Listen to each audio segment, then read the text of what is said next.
లోపలికి బయట ఉన్నావు. నమస్తే. అవునరా కాంచన మీరేనా? 2 నిమిషాలు మాట్లాడుతున్నా.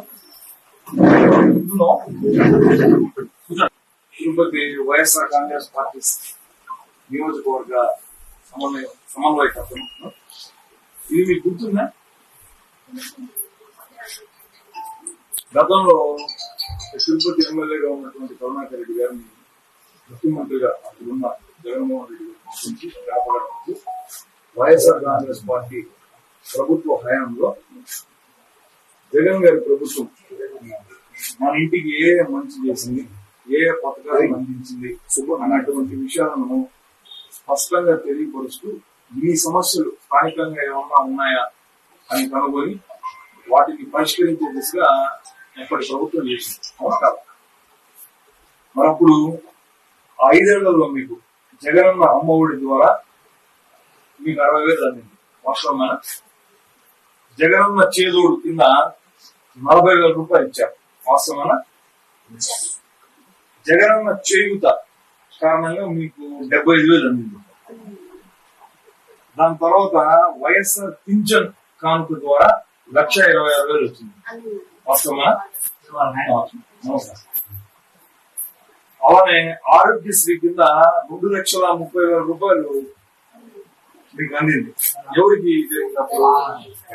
నమస్తే.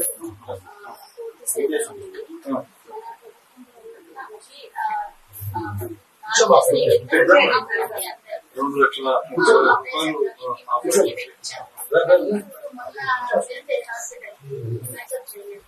ఆరోగ్యశ్రీ ఇప్పుడు యాక్సెప్ట్ చేయట్లేదు. ఇప్పుడు వైద్యానికి ప్రభుత్వం సహాయం అందించడం లేదు. సరే, అలానే వైఎస్ఆర్ 0 వడ్డీ కింద 32,000 రూపాయలు, అంటే అప్పుడు వడ్డీ మొత్తం మాఫ్ చేశారు కదా, దాని కిందట 32,000 మొత్తంగా చేరి 5,63,000 రూపాయలు ఆనాటి ప్రభుత్వం వలన మన ఇంటికి చేరినటువంటి లాభం. మరి పోయినసారి ఎన్నికలు జరిగినప్పుడు మీరు ఎవరికి ఓటేశారు? టీడీపీ. ఎందుకని? వస్తాయి మీకు అని ఎక్కువ హామీలు ఇచ్చారు. చేస్తాము, మీకు తల్లి వందలు కూడా వేస్తాము, ఫ్రీ బస్ ఇస్తాము అని చెప్పారు. కానీ సంవత్సరం అవుతున్నా కూడా ఎటువంటి పథకాలు కాదు, అసలు ఏమి చూద్దాం. దాని గురించి వద్దాం. అంటే టీడీపీకి వేసారు, మోసపోయాం కదా, వేసి కూడా మాకు ఎటువంటి పథకాలు కూడా రాలేదు. 11 ఏళ్ళు అవుతుంది. చూద్దాం. మరి చంద్రబాబు గారు ఈ 10 నెలల్లో మీకు ఇచ్చినటువంటి హామీల్లో ఏమి నెరవేర్చారు, మన ఇంటికి ఎంత లాభం చేకూరిందో ఒకసారి చూద్దాం.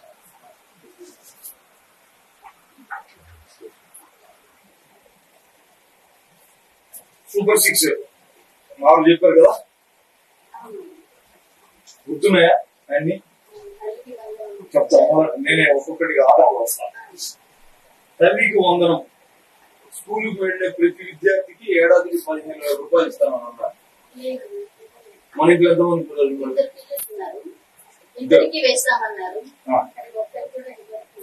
సో అంటే ఓకే, అందరికి అర్హులు ఎంతమంది ఉన్నారు? 2. అంటే 2 పిల్లలకి 15,000 చొప్పున ఈ 10 నెలల్లో 30,000 వచ్చినారు. అంటే ఈ సంవత్సరానికి 30,000 వచ్చినారు. ఓకే, 10,000. నిరుద్యోగులు ఉన్నారా ఎవరైనా? మీకు జాబ్ లేదు. సరే, అంటే మీరు దీనికి అర్హులు ఒకళ్ళు. ఈ పథకం మీకు అందట్లేదు అంటే 3,000 రూపాయలు నెలకి ఇచ్చుండాలా? ఈ 10 నెలలకి 30,000 ఇచ్చుండాలా? అంతేనా? మహిళలకు ఉచిత బస్సు అని అన్నారు. మరి మీరు ఉచితంగా బస్సులు ఏమన్నా ప్రయాణించారా? ఎంతమంది ఉన్నారు మన ఇంట్లో? ఎంతమంది ఉన్నారు మన ఇంట్లో ఆడవాళ్ళు? 4. సరే, రమారమిగా ఒక 500 రూపాయలు ఉచిత బస్సుకి నెలకి వాడినారు. జనరల్ గా అంటే ఒక అంచనా ప్రకారం అనుకుంటే 500 ఇంటూ 4 2,000 రూపాయలు. 2,000 ఇంటూ 10 నెలలు. ఇప్పుడు కేవలం 10 నెలలు వస్తుంది కదా, ఇంకా సంవత్సరం కాల చంద్రబాబు గారి ప్రభుత్వం ఏర్పడి. సో ఇది ఒక 20,000 అంతేనా? దాని తర్వాత మన ఇంట్లో రైతులు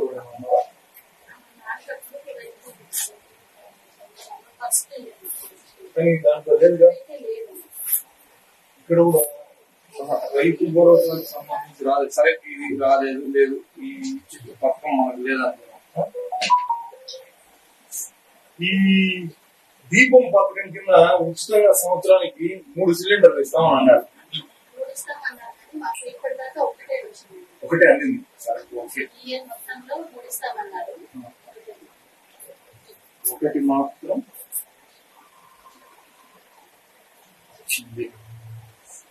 సిలిండర్ ధర 900 ఉంది కదా. సరే 900 వేసుకుందాం అంటే 1,800 రాదా మీకు అందాల్సింది. మహాశక్తి మహిళా పెన్షన్ ప్రతి మహిళకు 1,500 నెలకి ఇస్తామన్నారు. అంటే మన ఇంట్లో 4 ఉన్నారు. ఇదేమన్నా అందుతుందా? లేదు. అంటే 1,500, 3,000, 4,000, 6,000 రూపాయలు. 6,000 ఇంటూ 10 నెలలు అంటే 60,000. ఒకసారి దీన్ని కూడదామా మొత్తం ఎంత అనేది? 30,000, 30,000, 60,000, 80,000, 80,000, ఒక 60,000, 1,40,000, ఒక 1,800 అంటే 1,41,800 రూపాయలు. ఈ సంవత్సరం అంటే ఈ 10 నెలల్లో మీకు చంద్రబాబు గారి కూటమి ప్రభుత్వం నుంచి అందాల్సినటువంటి అమౌంట్ ఇంత. అవును. సరే మేమేంటంటే మేము ఎందుకు వచ్చామని దానికి కూడా నేను కారణం చేస్తాను. మేము ప్రతిపక్షంలో ఉన్నాం. సరే మీరు జగనన్న సంక్షేమ ప్రభుత్వాన్ని అందించిన జగన్మోహన్ రెడ్డి గారి కన్నా కూడా చంద్రబాబు గారు ఇంకా ఎక్కువ పథకాలు ఇస్తారని విశ్వసించి ఓటేశాను అంటున్నారు. మరి ఆ విశ్వాసాన్ని పెట్టుకున్నటువంటి మీకు ఈ పథకాలన్నింటినీ కూడా అమలు చేయాల్సినటువంటి బాధ్యత ప్రభుత్వంపై ఉంది. వాళ్ళు చేయట్లేదు కాబట్టి ప్రతిపక్షంగా ప్రభుత్వాన్ని నిలదీయడం కోసం చంద్రబాబు ఘరానా మోసం అనేటటువంటి ఈ కార్యక్రమాన్ని చేపట్టాను. ఇప్పుడు నేను మీకు ఆంకెలంతా పూర్తిగా ఎంత అనేది మీ ముందరనే చెప్పాను.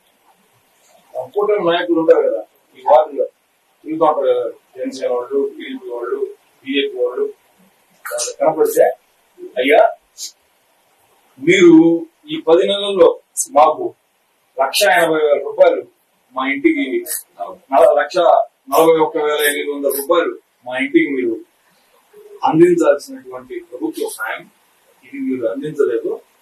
ఇది తీసుకొని ప్రభుత్వానికి చెప్పి మాకు ఈ 1,41,000 రూపాయలు మాకు వచ్చేటట్టు చేయండి అని చెప్పగలరు. చిన్న మనవి.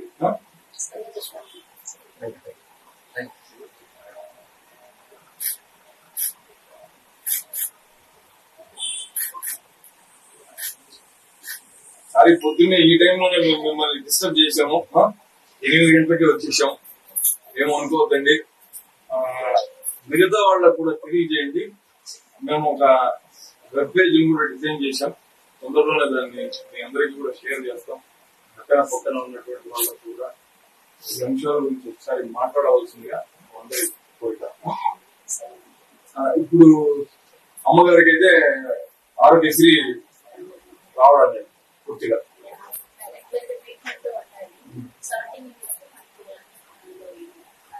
ఎక్కడికి తీసుకెళ్తున్నాయి?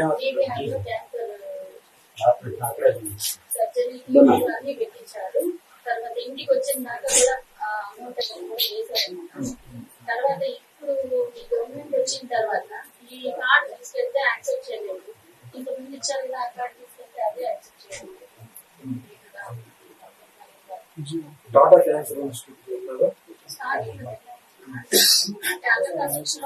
టాటాకే వెళ్ళాం ఫస్ట్. తర్వాత stage third stage, fourth stage immediate గా ట్రీట్మెంట్ స్టార్ట్ చేయండి. అక్కడ కన్స్ట్రక్షన్ లో డిలే అవుతుంది. నేను తోచింది తెలిసిన వాళ్ళ ద్వారా చేస్తాను. Anyways thank you. మళ్ళీ కలుగుతాం.